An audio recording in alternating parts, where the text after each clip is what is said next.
YouTube. I am so excited to come and talk to you guys today about a very special topic. But before I do that, I want to make sure I introduce myself to those newbies on my channel. But my name is Nicolia Williams, and I am a personal development coach and a best-selling author. So one of the things that I really love to talk about is I love helping other women write and publish and prosper off of their books. And so today, what I want to talk about is I want to talk about creating an environment conducive to your writing. See, a lot of times we feel like that we're going to write and it's just going to come natural. Oh, well, I have this topic that I want to write about, and when I sit down, it'll just come. But what I've come to see when working with people, as well as through my experience, is that many times I come up with writer's block, where I think I have a great idea. I think that I'm going to write. But then when I sit down, I feel distracted. I feel overwhelmed with ideas. I feel like I can't concentrate. And so no ideas come to me naturally. And then before I know it, I'm not writing anything. And so in all, I feel frustrated, right? And so I don't want that for you. One of the things that I talk to my clients, my one-on-one clients with, is I talk with them about creating an environment that will set you up for wanting to write.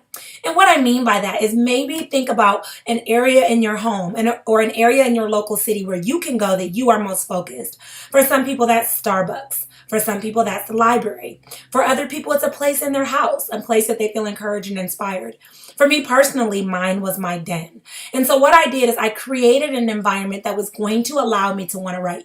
If you notice right behind me, I have a table, and on that table I have vision boards. I have pictures of my children, and what I would do is I would look at those vision boards prior to writing to remember what it is that I was working towards every single time. So when I finished this book, maybe I was going to be able to take this vacation that I had wanted to take for a while, or my kids would be so proud, or that book was also on my vision board so I could kind of check it off like a to-do list. And so it allowed me that opportunity to be able to work through all those things that I had listed on there, and it reminded me and it informed my steps. So as I was sitting there and I was ready to write, maybe that would remind me, like, don't give up, Nicolia, on the moments I was ready to throw in the towel.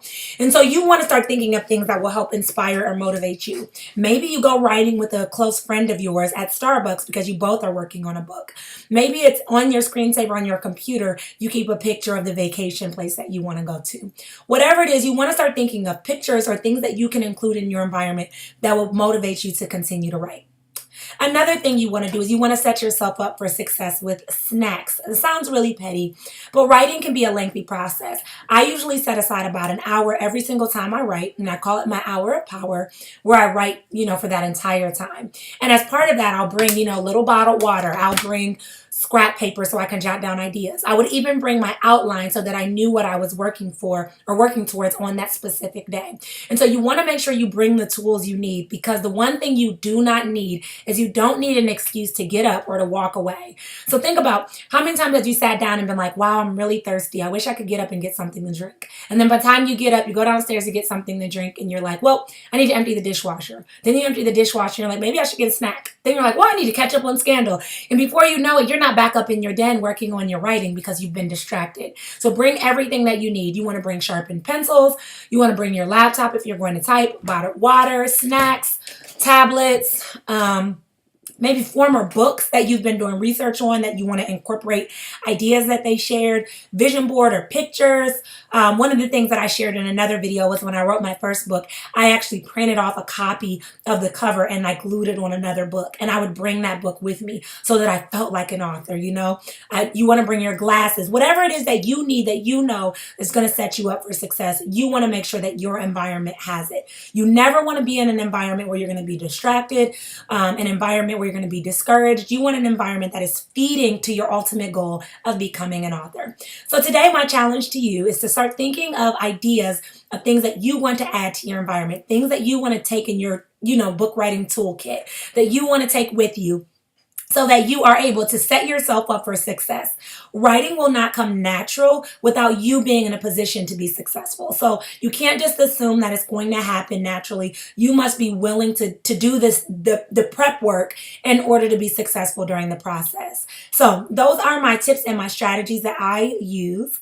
I've also, in another video, I talked about an hour of power, but having that power hour of non-negotiable time where you set aside to write your book and keeping that consistent throughout, the week will also set you up for success because it's already built into your calendar. It's already built into your schedule. And the same way you're not running late to your 9 to 5 or running late to your doctor's appointments or important meetings at work is in the same way you will respect your time once it becomes a routine or a pattern. So that is my spiel to you guys because I want you guys to be successful in your writing journey. I don't want you to get to the point where you're ready to throw in the towel and you're like, Nicole, the idea that you came up with sucks, or I don't feel like writing, or this isn't for me.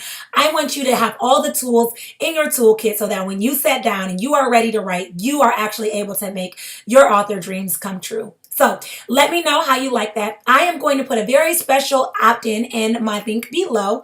And what it is the bestseller blueprint.